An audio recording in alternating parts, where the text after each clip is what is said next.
এজাহাৰৰ মূল বিষয়বস্তু হৈছে যে আপোনালোকে সকলোৱে জানে শ্ৰীমন্ত শংকৰদেৱ 1931 চনতে জন্মগ্ৰহণ কৰা এটা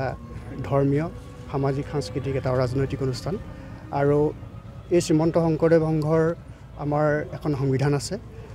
এই সংবিধানখন আমাৰ আৰু লগতে প্ৰতীক আছে এই সংবিধান আৰু প্ৰতীক আমাৰ সকলোৰে আমাৰ প্ৰতিজন সংগী বাপাসকলৰ এটা আমাৰ পবিত্ৰ আমি ইয়াত পবিত্ৰ জ্ঞান কৰোঁ আৰু তেনে এখন পবিত্ৰ সংবিধান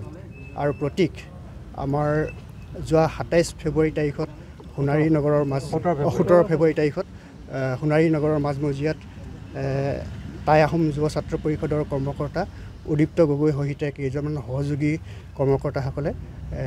মাজমজিয়াতে নগৰৰ মাজমজিয়াতে দাহ কৰিছে আমি সকলো সমগ্ৰ অসমৰ ভকত বৈষ্ণৱসকলে অন্তৰত যথেষ্ট আঘাত পাইছে মৰ্মাস্থলত আঘাত পাইছে গতিকে আমি সেই বিষয়বস্তুটো কিয় হ'ব লাগে এইখিনি আমি সকলো শ্ৰীমন্ত শংকৰদেৱ সংঘ ধনশিৰি জিলা শাখাৰ সকলো বাপাৰ সমস্তই আমি তাৰ প্ৰতিবাদ কৰিছোঁ আৰু তাৰ এটা সদুত্তৰ পাবৰ কাৰণে আমি ইয়াতে কলকাতাৰ সদৰ থানাত আমি এজাহাৰ দাখিল কৰিছোঁ সাধাৰণ কথা এটাৰ কাৰণে সিদিনাখন টাই আহোম যুৱ পৰিষদৰ একাংশ বিষয়ববীয়াই একাংশ বুলি কৈছোঁ মই একাংশ বিষয়ববীয়াই আমাৰ শ্ৰীমন্ত শংকৰদেৱ সংঘৰ পবিত্ৰ সংবিধানখন অন্য দাহ্য পদাৰ্থ মিশ্ৰণ কৰি জ্বলাই দিয়া দেখাটো আপোনালোকে সকলোৱে জানে সেই কাৰ্যটো দেখি আমাৰ প্ৰতিজন সংগীয়ে হৃদয়ত আঘাত পাইছে আৰু আমি এইটো কাৰণেই দুখ পাইছোঁ টাই আহোম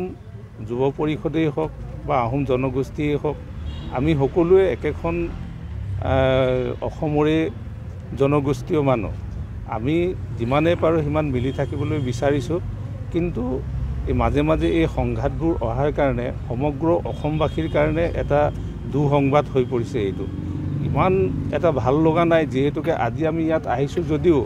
এইটো এটা বৰ আনন্দ কৰিবৰ কাৰণে আমি অহা নাই আমি ফূৰ্তি কৰিবৰ কাৰণে অহা নাই আমি দুখ পাইছোঁ অন্তৰত নাহিলেও নহয় এনে এটা পৰিৱেশত পৰিহে আমি আহিবলগীয়া হৈছে আমি আশা ৰাখিম টাই আহোম যুৱ পৰিষদৰ যুৱক যুৱতীসকলো আমাৰ মাজৰে একোজন মানৱ সম্পদ তেখেতসকলক যাতে ঈশ্বৰে সুমতি দিয়ে তেখেতসকলৰ যাতে বুদ্ধি অনাগত দিনত ভাল হয় মানৱীয় প্ৰমূল্যবোধেৰে তেওঁলোকে অলংকিত হয় তাৰ কাৰণে আমি ভগৱানক খাটিছোঁ আৰু মই বেছি নকওঁ আমাৰ হৃদয়ৰ যিটো অনুষ্ঠান এই অনুষ্ঠানটোৰ সংবিধানখন জ্বলাই দিয়াৰ কাৰণে আমি সকলোৱে দুখ পাইছোঁ আৰু দুখ পোৱাৰ কাৰণে আমি এটা নীতি সদাচাৰৰ ভিতৰত থাকি কেন্দ্ৰীয়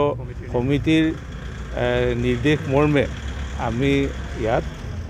থানাত এজাহাৰ দাখিল কৰিলোঁ।